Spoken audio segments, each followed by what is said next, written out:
Покрај новите песни и изведувачи кои се појавуваат на сцената последните неколку години, македонската народна епоп естрада не е во полнек, онаков каков што го паметат малку повозрасните генерации. Некои одговорот го бараат кај изведувачите, некои пак кај авторите. Македонскиот пејач баритон Васил Гарванлиев, по потекло струмичанец, вели дека нашата земја е полна со таленти и дека клучно за отворењето на музичката сцена е вреднувањето и чувството на почит кој треба да го негуваме кон нашите сценски изведувачи.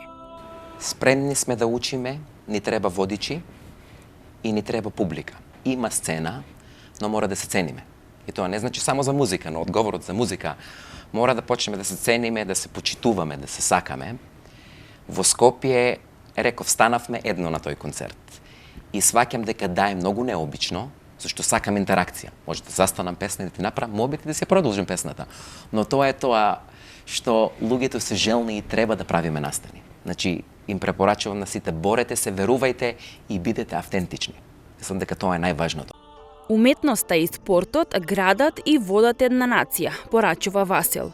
Овој месец тој го одржа првиот солистички концерт во Куршумлијан, во Скопје, а пееше и во неговата родна Струмица. Како влюбеник во визуелниот ефект, на сцената го придружува и екипа музичари, хор и балерини, кои заеднички се погрижија да приредат уметнички спектакл полн со емоции. Инаку пејачот живее во Сад, каде гради успешна музичка кариера. Тој беше и македонски евровизиски представник во 2021 година.